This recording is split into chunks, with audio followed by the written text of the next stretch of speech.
Louvamos a Deus pela oportunidade que temos de poder iniciar essa série e falar sobre família. Diga assim comigo: a minha família. Diga mais forte: a minha família é uma bênção de Deus. Amém.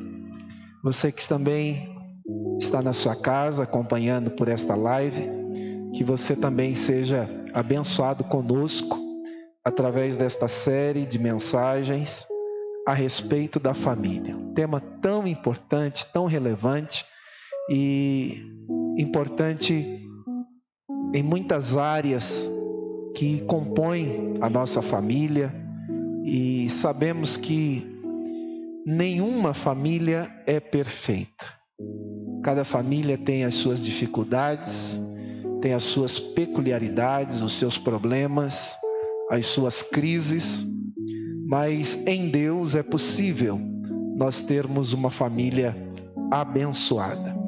E eu quero dizer aos irmãos que estão online que vocês também acompanharão através dos slides que serão colocados aí na sua tela, e você que assiste de frente com a sua televisão vai ficar até melhor para acompanhar, e os irmãos presentes aqui na igreja também terão a oportunidade de acompanhar aqui no nosso telão, no nosso data show, à medida que a ministração assim também acontecerá. Abra sua Bíblia, por gentileza, no Salmo de número 11.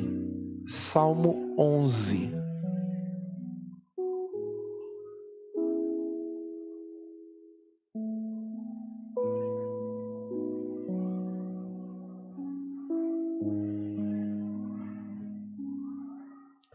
O versículo é o versículo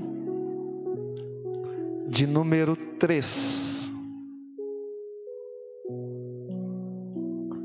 Salmo 11, verso de número 3.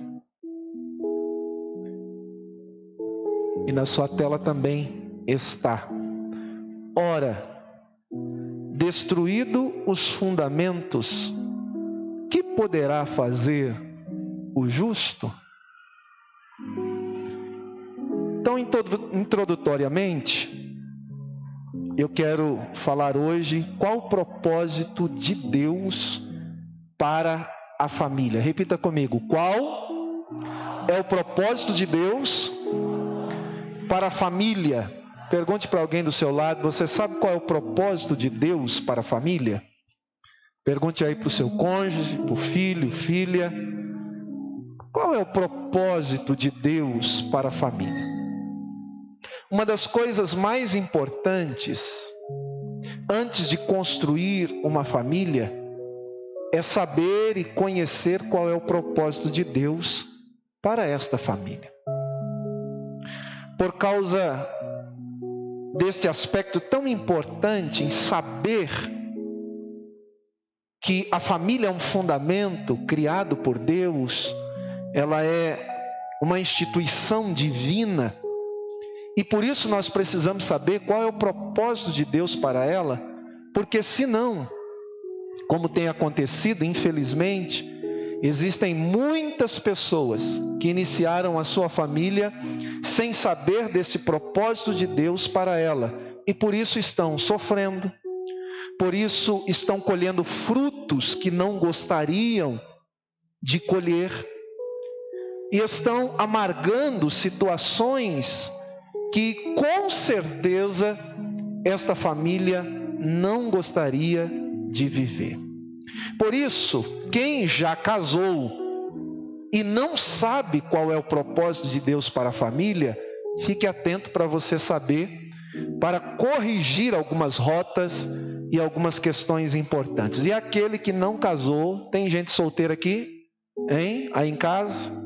Tem? Ih, não tem ninguém solteiro aqui? Está todo mundo casado? Ah, tem aqui na nave da igreja também tem. Levante a mão aí, meu filho. Eu declaro sobre a tua vida que você vai casar em nome de Jesus. Ainda que para você isso seja um milagre, né? E casamento é uma bênção.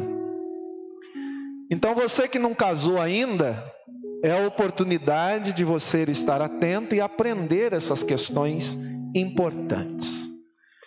Diante disso, nós precisamos entender qual é esse propósito de Deus para a família.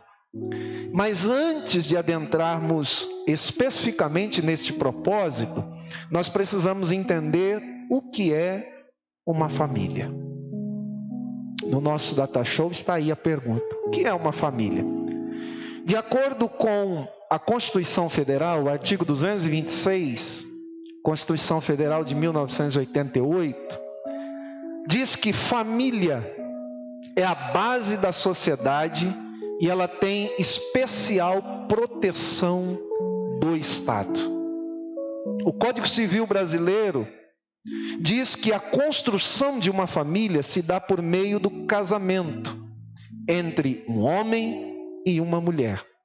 Especificamente o artigo 1511 do Código Civil de 2002 diz que o casamento estabelece a comunhão plena de vida, com base na igualdade de direitos e deveres entre os cônjuges. Segundo o IBGE, família, na perspectiva do censo, é um grupo de pessoas ligados por laços de parentesco ou de relacionamento romântico que vivem numa unidade doméstica. Isso é família, de acordo com o Instituto Brasileiro de Pesquisa, de Estatísticas e Pesquisa. Como vê a lei a família? Como que a lei entende a família? Eu fiz questão de colocar isso porque muitas vezes nós não temos noção de como as instituições e a lei do nosso país vê a família. Primeiro, a lei vê a família como uma família tradicional. O que vem a ser uma família tradicional? Homem, mulher e os seus filhos. Esta é uma família reconhecida pela lei. Mas a lei também reconhece a família monoparental, que é pai ou mãe e seus filhos. Porque às vezes um dos cônjuges morreu, ou foi embora, ou divorciou, mas a família continua, mãe e seus filhos, ou pai e seus filhos. E nós conhecemos alguns exemplos disso. Essa é a família monoparental. A lei também reconhece a família anoparental. O que é isso, pastor? É aquela pessoa que teve uma família e se divorciou, ou o cônjuge morreu, e ele ficou uma família monoparental, que é o pai e os filhos. De repente conhece uma outra pessoa que passou pela mesma situação, e aí a mãe e os seus filhos, e aí são os meus, os seus, e agora formando uma família, os nossos. A lei entende como família também a família anoparental. Os meus e os seus e os nossos. Também existe a família unipessoal. O que é isso, pastor? É aquele indivíduo que constituiu família e de repente ele e a esposa ou os filhos, num acidente, morreu os filhos, morreu a esposa, morreu os filhos e morreu o pai. A despeito de ser uma família, agora ficou uma única pessoa. A lei entende que pelo fato de ter constituído uma família, ela não deixa de ser família. No caso de alguém viúvo ou viúva, ou alguém que se divorciou. A lei também acaba reconhecendo, isso tem crescido muito, a família na união estável. O que é isso? A lei não considera propriamente dito como uma família, mas uma entidade familiar. É aqueles que vivem como companheiros, sem o casamento, que nós chamamos legalmente a união estável. Duas pessoas que se conhecem e resolvem morar juntos e formar uma entidade familiar. E ainda existem outros modelos que, com a sociedade, com a evolução da sociedade, a lei vem tentando cada dia mais facilitar e reconhecer que seria a família homoafetiva, casais do mesmo sexo, que também ainda hoje não é reconhecido como família, mas a lei o reconhece como uma união estável, como uma entidade familiar para resguardar os seus direitos. Entendendo que a lei pensa e como ela entende a família, nós, cristãos, precisamos entender o que a Bíblia diz e como ela define a família, porque é isso que nos interessa. À luz da Bíblia, a família é uma instituição sagrada. Diga comigo, família, à luz da Bíblia, é uma instituição sagrada. Diga para alguém, a nossa família é sagrada. Ela é idealizada e formada por Deus entre um homem e uma mulher e também a sua prole, os seus filhos, também conhecida como nós falamos da primeira instituição reconhecida pela lei, a primeira forma de família, que é a família tradicional, que se inicia através do casamento entre um homem e uma mulher, antigamente através de um ato religioso, ou de uma união que o próprio Deus fez do primeiro casal, e depois, com o passar do tempo, e hoje funciona através de um ato civil, registrado em cartório, de acordo com os preceitos do Código Civil e da Constituição, e também como um ato religioso para aqueles que têm uma religião. E depois deste casamento, a constituição da família e a geração de filhos. É assim que a Bíblia entende e defende a família. E aí vem uma pergunta muito importante que nós sabemos responder sem dúvida. Quem formou a família? Quem formou? Deus formou a primeira família. E Deus não só formou, mas Deus idealizou a família. A família está dentro do projeto de Deus. Tanto é verdade que a família ela existe antes mesmo de qualquer instituição governamental na terra. A família existe antes mesmo do pecado entrar no mundo. Pois Deus assim desejou formar a primeira família. Portanto, família é um projeto de Deus. Diga comigo, família é idealizada, ela é formada por Deus. Portanto, ela é um projeto de Deus. Diga, minha família é um projeto de Deus. Então Deus projetou isso, Deus idealizou isso. Tanto é verdade que em Gênesis capítulo 1, versículo de número 26, diz a Bíblia que Deus criou o homem à sua imagem e semelhança. Em Gênesis 1:27, diz que na ideia de Deus a mulher já existia nesse projeto familiar, antes mesmo dela ser formada. Olha o que diz o texto bíblico no versículo 27 de Gênesis 1. Criou Deus, pois, o homem à sua imagem e semelhança.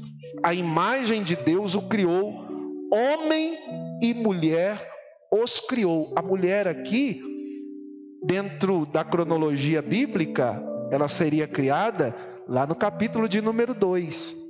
E veja que Deus, após formar e criar todas as coisas, inclusive o homem, só teve uma coisa de tudo que Deus criou que o próprio Deus achou que não era bom. Tudo que Deus fez, ele diz, isso é bom, isso é muito bom. Mas teve uma coisa que Deus, ao formar, disse: não é bom. O que não era bom? Que o homem estivesse só. Porque Deus já tinha planejado e idealizado a criação e a formação da família. Portanto, no versículo 18 do capítulo 2 de Gênesis, você pode acompanhar, por gentileza, capítulo 2, verso 18. Disse mais o Senhor Deus: não é bom que o homem esteja só. Far-lhe-ei uma auxiliadora ou adjutora, alguém que seja-lhe idônea para estar ao lado. Então a mulher foi criada por Deus, tirada do homem para auxiliá-lo, para ser a sua companheira, para estar ao lado.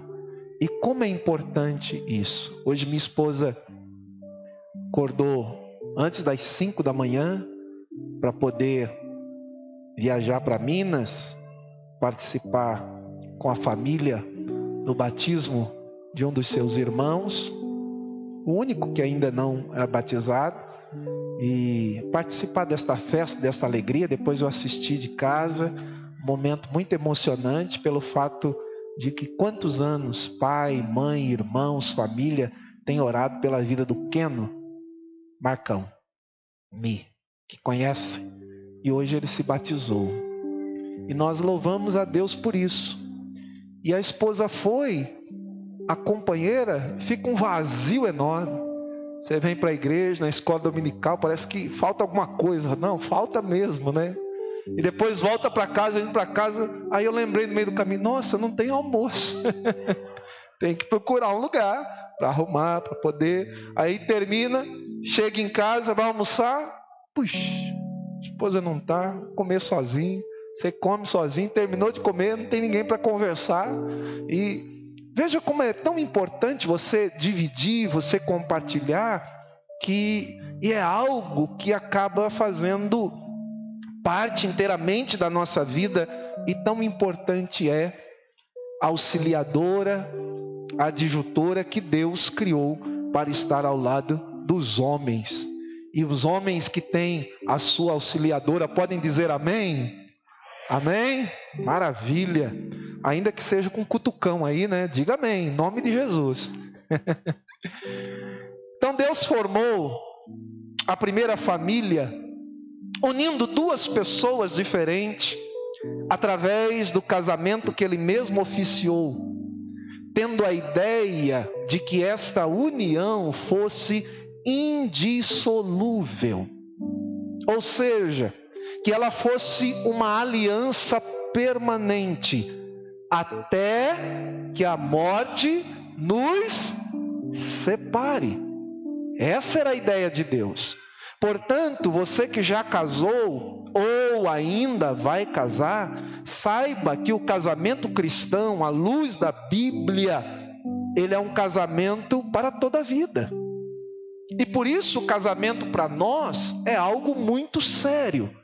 Não é uma brincadeira.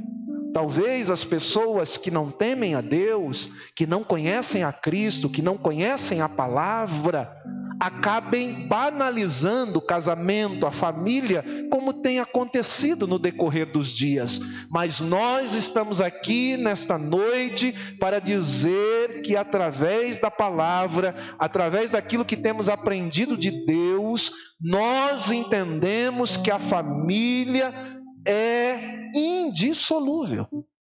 Ela deve ser uma aliança através do casamento permanente, que não deve ser desfeita. Pois a Bíblia diz bem claro que é algo sério. Lucas capítulo 19, versículo de número 6. Lucas 19, verso 6. Quando a Bíblia diz: de modo que já não são mais dois, porém uma só carne. Portanto, Olha a ordenança. O que Deus uniu, não separe o homem. Lucas, capítulo de número 19, verso de número 6. Não, eu errei então? Deixa eu ver aqui.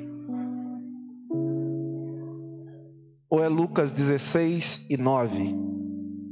Ou 19? Deixa eu ver aqui.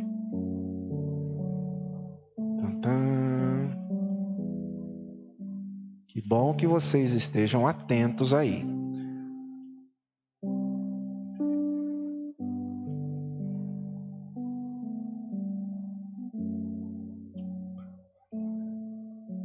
Muito bem.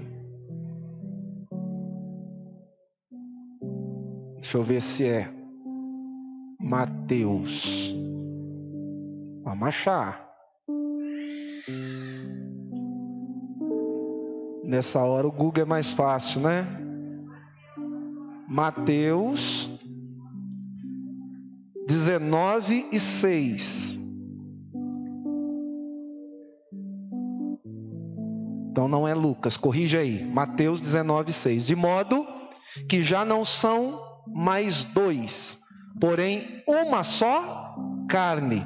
Portanto, que Deus uniu ou ajuntou, não separe o homem. Diga comigo, que Deus uniu, não separe o homem. Então essa é uma ordenança de Deus.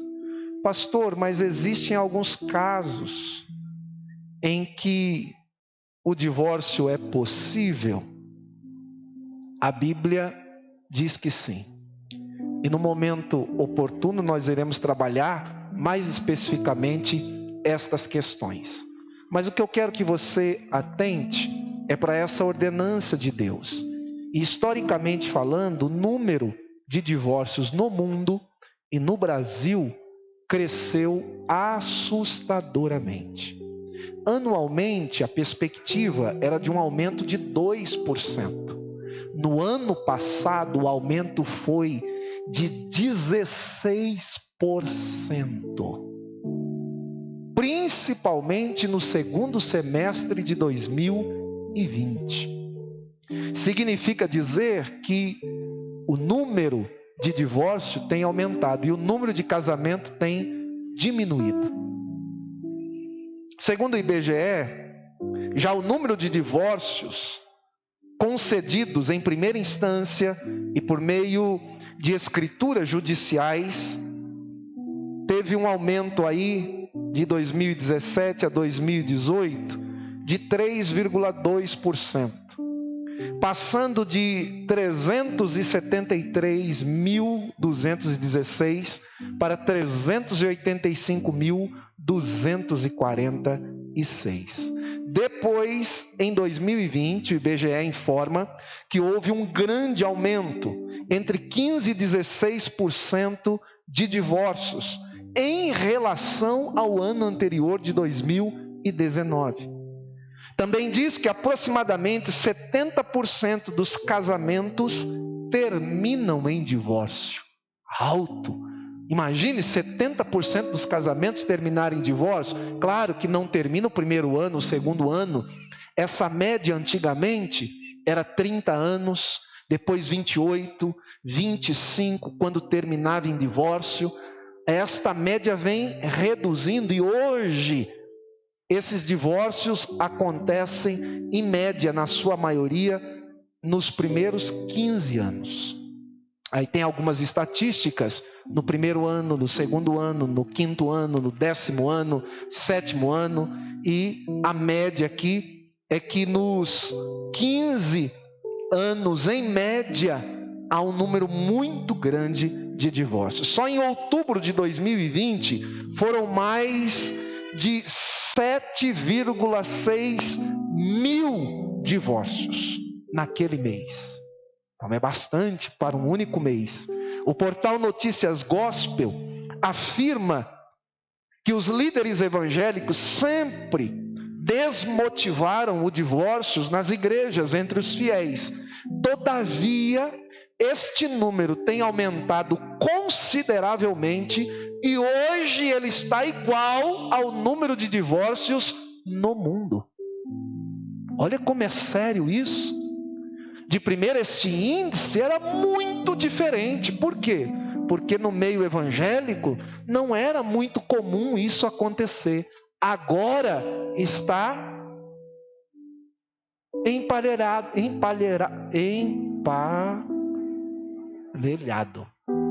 com o do mundo. Está junto com os índices e a estatística do mundo. Olha que sério isso. Ou seja, não há diferença mais entre aqueles que não conhecem a Deus e daqueles que conhecem a Deus. Isso são números assustadores. Mas qual o propósito de Deus ao formar então a família? O que a gente pode entender disso? Então eu coloquei aí alguns propósitos bíblicos bem claros para nós. Primeiro, que a família o sirva e o glorifique. Um dos propósitos que Deus criou a família, para que a família pudesse servi-lo e glorificá-lo. Se foi Deus quem formou a família, nada mais justo do que esta família venha servi-lo e glorificá-lo. Mas por causa do pecado, este propósito foi corrompido.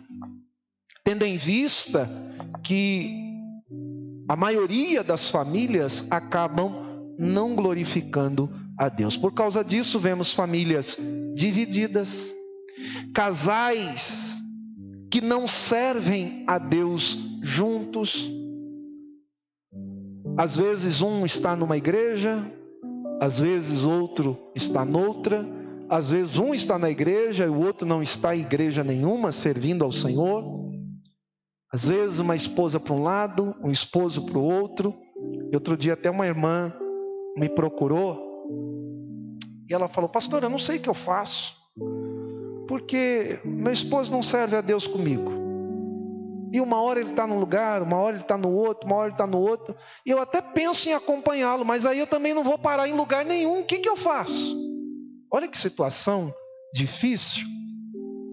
E se a pessoa não para em lugar nenhum, a outra fica com dificuldade também de acompanhar, porque ela gostaria de estar no mesmo lugar, servindo a Deus com o seu esposo.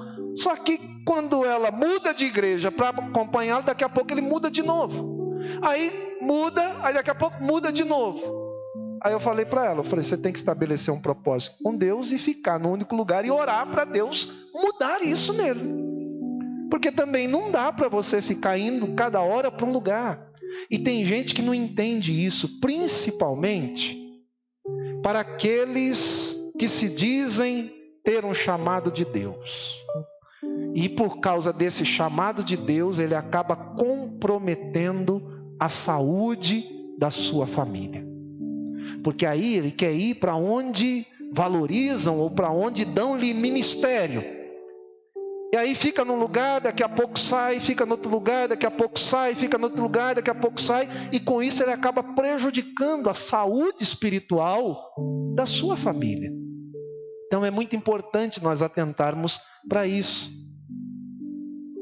Pessoas que saíram da igreja e casaram com incrédulos e hoje sofrem horrores, porque sabem que Deus criou a família e gostaria que a sua família servisse a Deus, mas estão sofrendo terrivelmente, vocês não sabem quanto. Quando nós aconselhamos, quando nós sentamos, uma boa parte daqueles, quando adolescente e jovem, saíram da igreja e foram viver no mundo, e lá conheceram alguém e resolveram casar, constituir família, e depois, num dado momento, entendeu que não deveria ficar sem servir a Deus por causa dos problemas vividos e voltaram para a igreja. Todavia voltaram sozinhas, ou sozinhos como saíram. E aí você tem agora uma família, um esposo, uma esposa, outras vezes filho. E como fazer? Aí um quer vir para a igreja, o outro quer ir para o bar. Um quer vir para a oração, o outro quer ir para a balada. Um aprende que beber e fumar não é algo adequado para nós. O outro faz isso normalmente. Sem contar com as agressões, com as brigas constantes, os palavrões, agressões físicas, emocionais, agressões psicológicas, de problemas que acabam acontecendo porque escolhas erradas foram feitas e agora fica difícil essa família servir e glorificar a Deus. Porque isso também é uma questão de atitude, de decisão. Quando nós conhecemos o propósito de Deus para a nossa família. Diga comigo, eu decido. Diga mais forte, eu decido servir ao Senhor e glorificá-lo com a minha família. Isso é uma questão de atitude, de decisão. Josué capítulo 24, verso 15. Pode abrir a sua Bíblia lá. Josué 24 e 15. Quando Josué reúne o povo, um povo que estava indeciso entre servir os deuses dos seus pais, daqueles que estavam da além do Jordão, do Eufrates, ou os deuses dos amorreus. E então Josué toma uma atitude. Diga comigo, atitude. Para ter uma família que sirva e glorifique a Deus, nós precisamos ter uma atitude assertiva. E Josué então vai dizer: porém, se vos parece mal servir ao Senhor, escolhei hoje a quem sirvais. Se aos deuses a quem serviram os vossos pais, que estavam além do Eufrates, ou os deuses dos amorreus, cuja terra habitais. Olha a atitude. Eu e a minha casa, eu e a minha família serviremos ao Senhor. Você pode repetir isso? Diga: eu e a minha família serviremos ao Senhor. Diga: isso é atitude. Nós precisamos ter essa atitude. Mesmo que isso não seja fácil. Não estou aqui para dizer, não, é tudo lindo, é tudo rosas, é mar de rosas. Não, não é. Construir uma família não é fácil.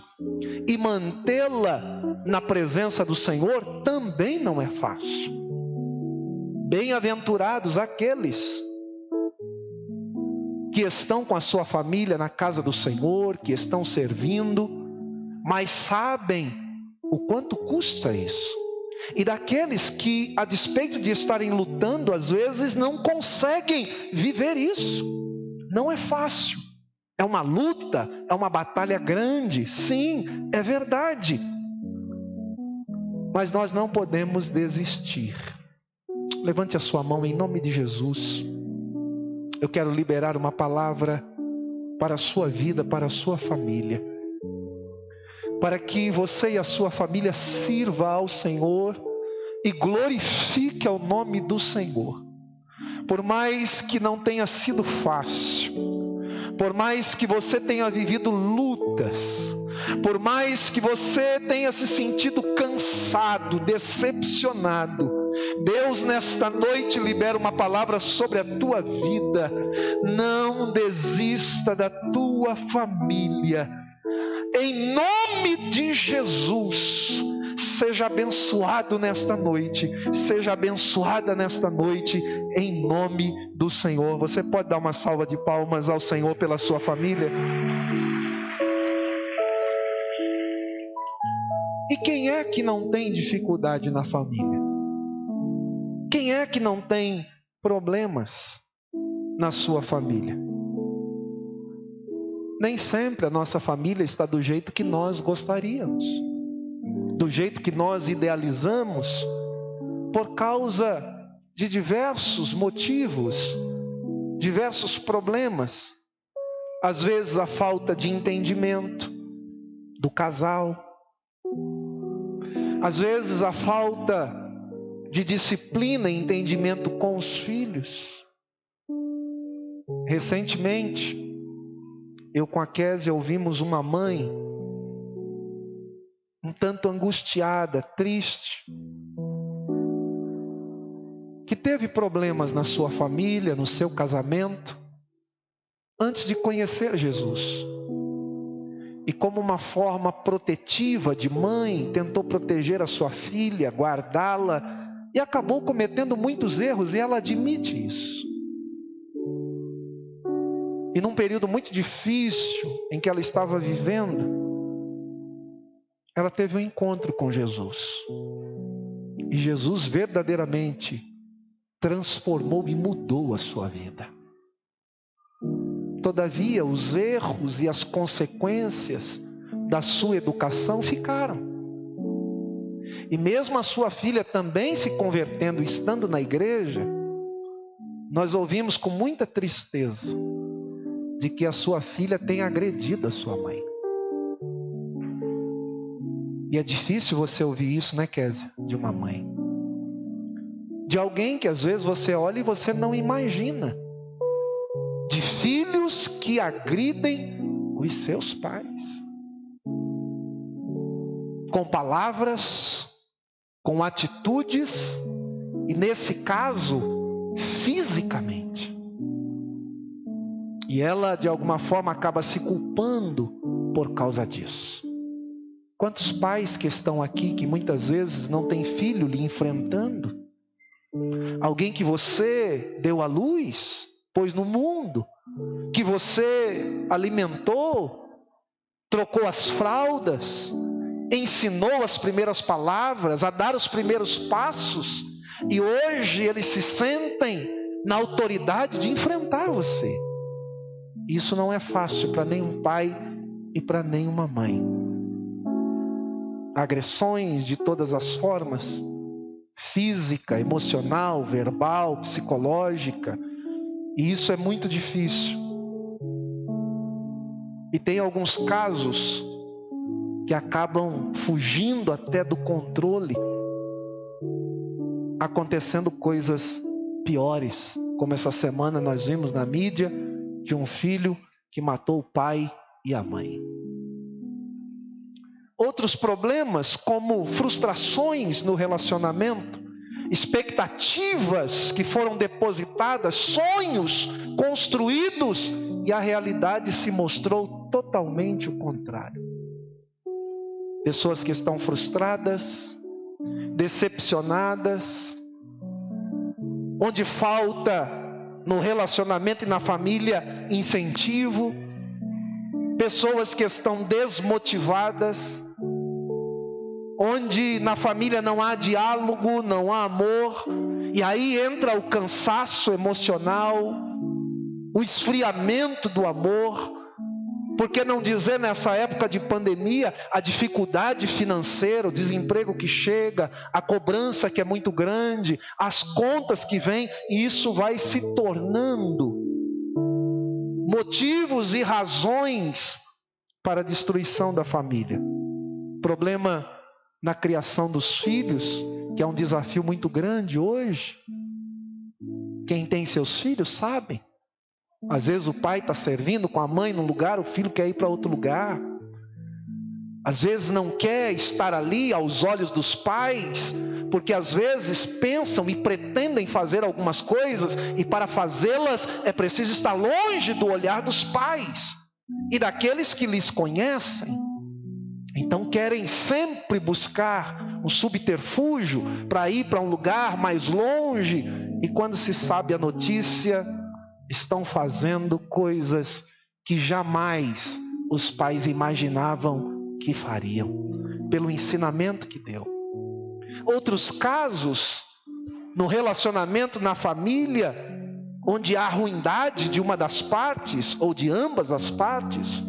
Tem gente que tem coração peludo, sabia? Tem gente difícil. E aí quem tem coração peludo, manter uma família na presença do Senhor não é fácil. E quando chega a infidelidade conjugal, onde a decepção é maior, onde a dor é maior, onde tem-se dificuldade de acreditar novamente. E sempre que eu tenho oportunidade de aconselhar alguém passando por isso, eu procuro orientar à luz da Bíblia. E eu me lembro certa feita, alguém me procurou, juntamente com a Késia, para abrir o seu coração e contar da sua infidelidade conjugal. Por um deslize, acabou sendo infiel. Mas aí queria uma oração, queria abrir o coração, porque aquilo estava consumindo, mas não queria compartilhar com o cônjuge. E as minhas palavras foram à luz da Bíblia, aonde há mentira, aonde há infidelidade, aonde não há verdade, não há como Deus restaurar. Ah, mas é muito difícil. Tinha que pensar nisso antes. Ah, mas e se a pessoa não quiser ficar? É uma das consequências. Ah, mas a pessoa não vai me perdoar. É o risco. Por isso é importante a gente pensar muito bem antes se vale a pena. E o que tem sido provado é que não vale a pena a infidelidade conjugal. E aí a pessoa tem dificuldade de abrir o coração, de compartilhar. Mas à medida que há verdade, que há confissão, também há lugar para restauração da parte do Senhor. Não muito tempo, atendemos um caso como esse. E essa foi a orientação. Foi duro para a pessoa. Mas compartilhou, falou, chorou, orou, pediu perdão. E em poucos dias, o casal me procurou, sentamos, conversamos, foi liberado o perdão, Deus tem restaurado e eles permanecem como família juntos. Porque a verdade precisa ser compartilhada, porque é aí que o Espírito Santo age. Mas independente de todos esses problemas que as nossas famílias podem ter, que um casamento, um relacionamento conjugal, na criação dos filhos, naquilo que o casal desenvolve na sua família, por mais que nós saibamos que existem problemas e que algumas dificuldades são grandiosas, nós não podemos desistir da nossa família. Levante a sua mão e diga comigo nesta noite, em nome de Jesus. Diga mais forte, em nome de Jesus. Eu irei lutar pela minha família. Que Deus abençoe a tua família em nome de Jesus. Que Deus te ajude a vencer as dificuldades, os problemas, as lutas, porque não podemos ignorar que o inimigo também quer destruí-la, mas em nome de Jesus, ele está sendo repreendido, porque a tua família foi feita para ser uma família abençoada por Deus. Segundo propósito de Deus para a família, que a família viva unida. Diga comigo, que a família viva unida. Falamos aqui que a família começa com a união de duas pessoas, homem e mulher, através do casamento. E Deus disse em Gênesis capítulo 2, versículo de número 24: deixará o homem pai e mãe, e unir-se-á a sua mulher, tornando os dois o quê? Uma só carne. Veja que interessante o que o texto diz. Ele está dizendo que para unir é preciso deixar. Pai e mãe. E aqui não está falando de abandonar pai e mãe, mas de deixar pai e mãe.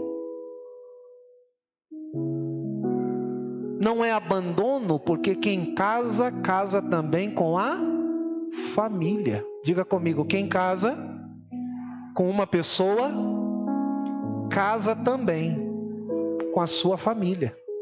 Então, antes de você casar, você que é solteiro, dê uma olhadinha na família. Observe a família.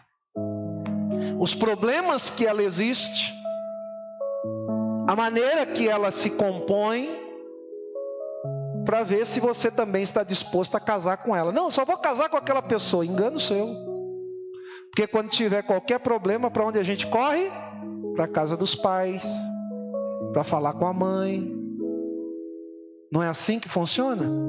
Então a Bíblia não está falando de abandono dos pais ou da sua família de origem, mas está dizendo que você precisa deixar para se unir, no sentido de que você irá construir agora a sua própria família. Aqui está dizendo claramente sobre a importância de você romper a dependência material, a dependência emocional, a dependência sentimental e também a dependência habitacional.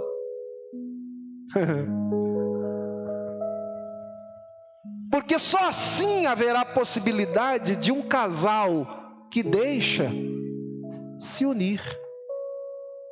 Tem um velho ditado que diz: quem casa quer casa. E veja que o texto é bem claro. É preciso romper com essa dependência material, emocional, sentimental, habitacional dos pais. Porque se isso não acontece, vêm os problemas. Por isso é comum pai e mãe hoje estar sustentando filho e filha que não quer trabalhar, não quer fazer nada, de 30, 35, 40, 45 anos, e é o seu bebê. É o meu bebê. 40, 45, 50 anos seu bebê. É estranho isso, porque não foi esse projeto que Deus idealizou para a família.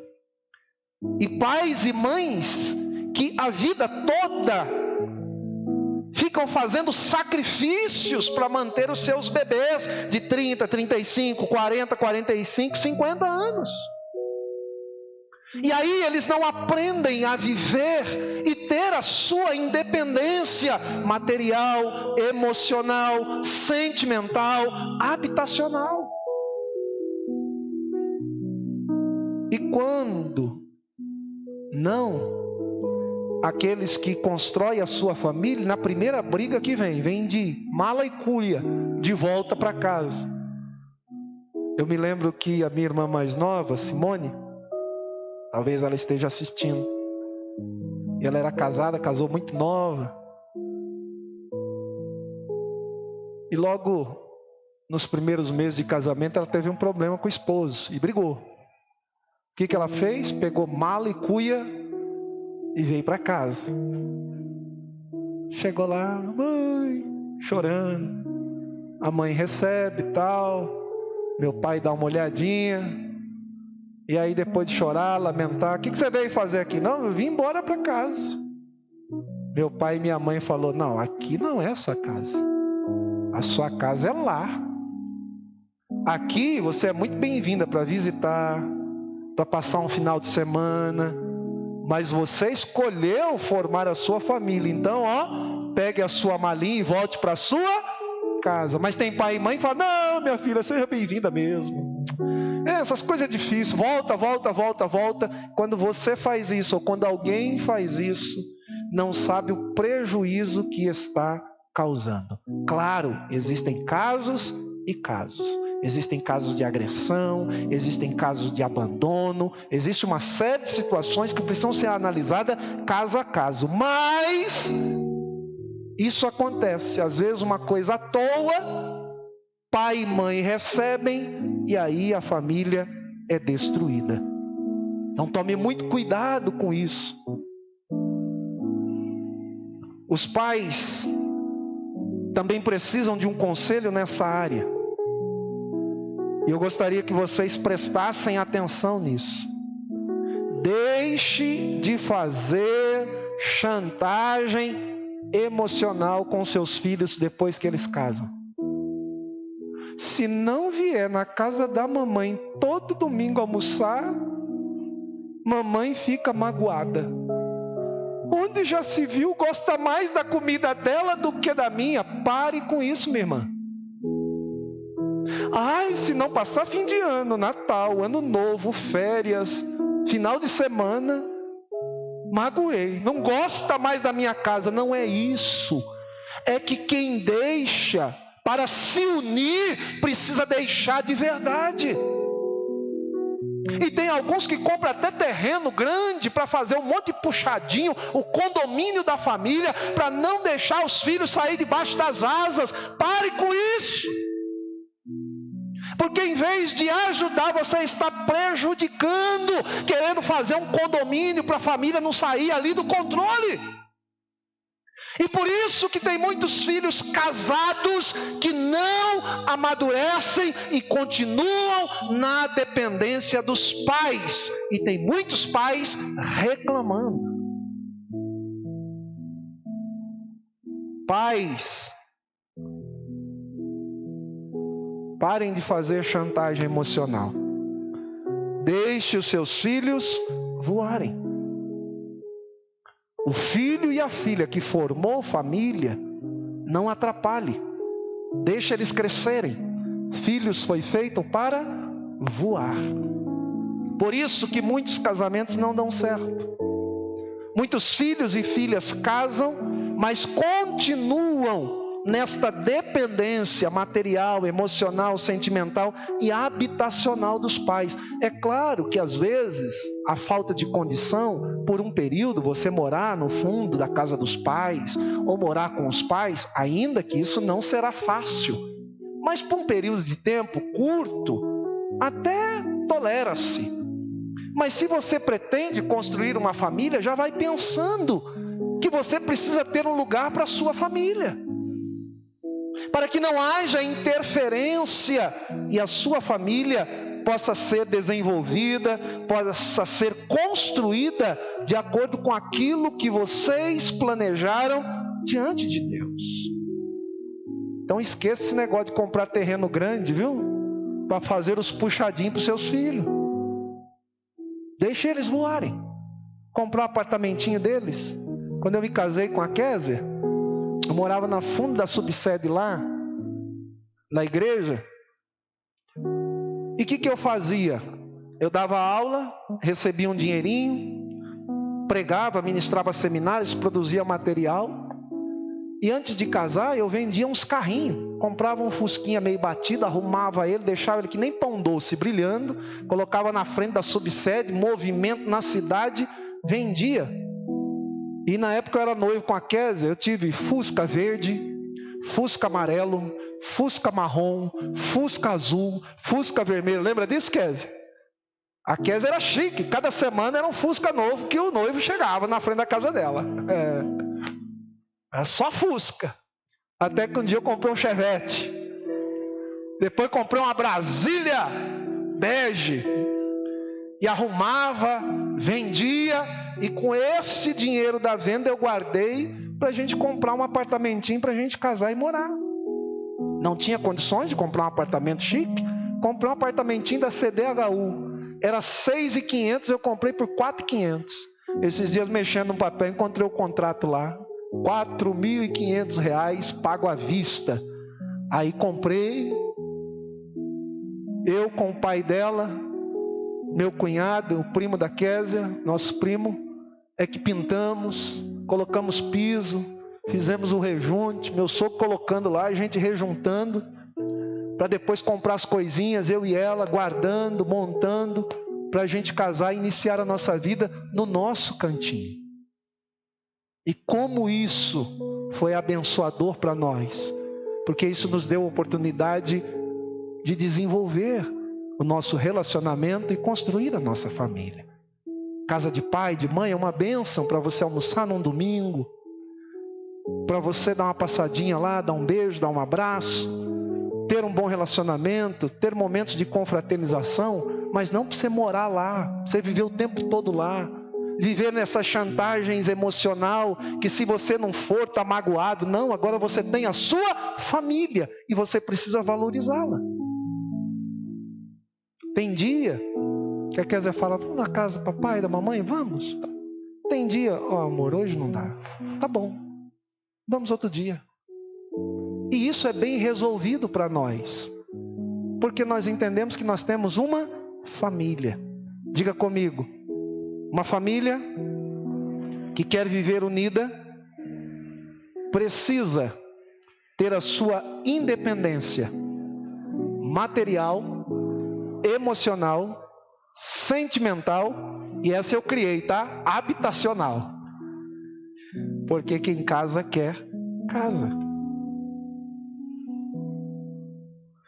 3.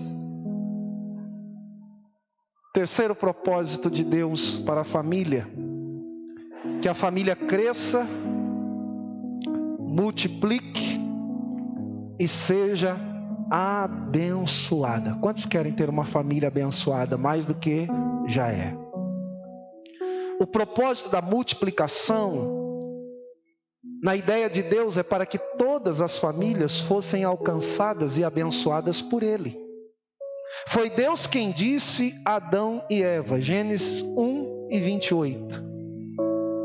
E Deus os abençoou e lhes disse: sede fecundos, multiplicai-vos e enchei a terra.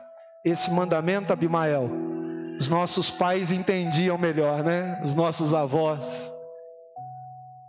O pai do Vicente obedeceu na íntegra a esse mandamento, né, Vicente? Quantos filhos, Vicente? 16. Misericórdia. O pai da minha mãe teve 12. Do meu pai, se não me falha a memória, são 7. E assim por diante. A economia, a constituição da família era mais diferente. Cada um tinha um pedacinho de terra, às vezes tinha uma rocinha, uma fazenda, e a mão de obra era muito importante. Então ter muitos filhos era uma bênção. Era trabalho, né, André? Era gente para poder trabalhar, ajudar na família. E adolescente já trabalhava, começava muito jovem, e ajudar o pai, ajudar a mãe, para poder manter o sustento, e aquela carreirinha de filho. Minha sogra com meu sogro tiveram 6. Hoje a coisa já diminuiu para 3, para 2, e a estatística agora já caiu de 2 para 1. E tem aqueles que já entraram no nenhum. Não porque tem alguma impossibilidade de ter, mas porque não querem ter. Quem pode, é muito bom ter filhos. É muito bom você ter uma família agraciada pela presença das crianças, tendo em vista que a Bíblia diz no Salmo 127, verso de número 3, os filhos são herança do Senhor, e o fruto do ventre, o seu galardão. Ainda Deuteronômio 28:4 diz que os filhos do ventre são abençoados. Portanto, minha irmã, você que tem filhos, o fruto do seu ventre é algo abençoado por Deus. Deus tem prazer em abençoar as famílias. E é por isso que a sua palavra deixa bem claro isso. Por isso, meu irmão, por mais que as coisas estejam ou sejam difíceis, não aceite nenhuma palavra contrária, nenhuma palavra de maldição, nenhuma palavra de destruição sobre a tua família. Mas em nome de Jesus, receba a palavra de Deus, a palavra que Deus tem para a tua família, cujo propósito dele é abençoá-la. Gênesis capítulo 12, verso 3, foi esta palavra que Deus deu ao nosso pai na fé, Abraão, dizendo: em ti serão benditas ou abençoadas todas as famílias da terra. Deus tem bênção para a minha família e para a sua família. Deus tem bênção para o meu casamento e para o seu casamento. Deus tem bênção para os seus filhos. Deus tem promessa para a sua casa. Deus tem vitória para o seu lar. Levante a sua mão nesta noite e receba essa palavra em nome de Jesus. Números 23, verso de número 20. A Bíblia diz: eis que recebi ordem para abençoar, e aquilo que Deus abençoou, ninguém pode amaldiçoar. Seja abençoado, seja abençoada no nome de Jesus. Que Deus abençoe a sua família, a sua casa. Que Deus abençoe a minha família, a sua família, a minha casa e a sua casa. Eu creio que a bênção de Deus repousará sobre a minha família. Você crê nisso? Declare nesta noite: a minha família, diga mais forte, a minha família é uma bênção. Declare: a minha família é um projeto de Deus. Declare e diga: a minha família é abençoada, e eu não aceito nenhuma outra palavra contrária à palavra de Deus. Eu creio que a minha família desfrutará das mais ricas bênçãos dos céus, porque a minha família foi construída por Deus para ser abençoada. Aplauda ao Senhor nesta noite pela sua família.